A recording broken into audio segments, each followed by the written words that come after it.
All right, Deuteronomy 29, the covenant in Moab. These are the words of the covenant which the Lord commanded Moses to make with the sons of Israel in the land of Moab, besides the covenant which he had made with them at Horeb. And Moses summoned all Israel and said to them, "You have seen all that the Lord did before our eyes in the land of Egypt to Pharaoh and all his servants and all his land. The great trials which your eyes have seen, those great signs and wonders. Yet to this day the Lord has not given you a heart to know, nor eyes to see, nor ears to hear. I have led you 40 years in the wilderness. Your clothes have not worn out on you, and your sandal has not worn out on your foot. You have not eaten bread, nor have you drunk wine or strong drink, in order that you might know that I am the Lord your God. When you reach this place, Sihon the king of Heshbon and Og the king of Bashan came out to meet us for battle, but we defeated them. And we took their land and gave it as an inheritance to the Reubenites, the Gadites, and the half-tribe of the Manassites. So keep the words of this covenant to do them, that you may prosper in all that you do.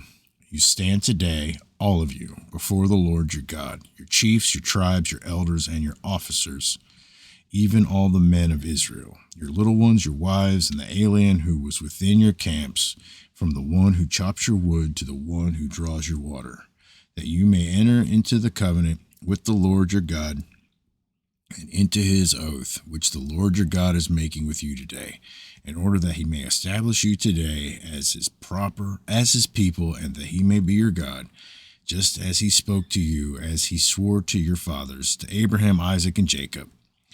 Now, not with you alone and am I making this covenant and this oath, but both with those who stand here with us today in the presence of the Lord our God, and with those who are not with us here today. For you know how we lived in the land of Egypt, and how we came through the midst of the nations through which you passed. Moreover, you have seen their abominations and their idols of wood, stone, silver, and gold, which they had with them. So that there will not be among you a man or woman or family or tribe whose heart turns away today from the Lord our God, to go and serve the gods of those nations, that there will not be among you a root-bearing poisonous fruit or wormwood. It shall be when he hears the words of this curse that he will boast, saying, I have peace, though I have walked in stubbornness of my heart, in order to destroy the watered land with the dry. The Lord shall never be willing to forgive him, but rather the anger of the Lord and his jealousy will burn against that man, and every curse which is written in this book will rest on him, and the Lord will blot out his name from under heaven. Then the Lord will single him out for adversity from all the tribes of Israel, according to the curses of the covenant which are written in this book of law.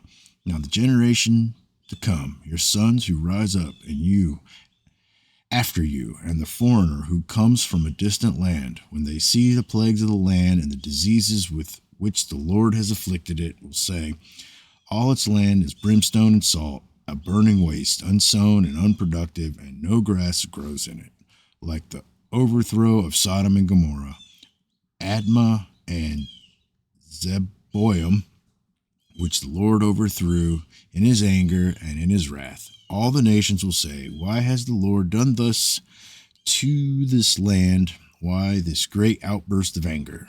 And men will say, because they forsook the covenant of the Lord, the God of their fathers, which he made with them when he brought them out of the land of Egypt. They went and served other gods and worshipped them, gods whom they have not known and whom he had not allotted to them. Therefore, the anger of the Lord burned against that land to bring upon it every curse which is written in this book. And the Lord uprooted them from their land in anger and in fury and in great wrath, and cast them into another land, as it is this day. The secret things belong to the Lord our God, but the things revealed belong to us and to our sons forever, that we may observe all the words of this law. That's it.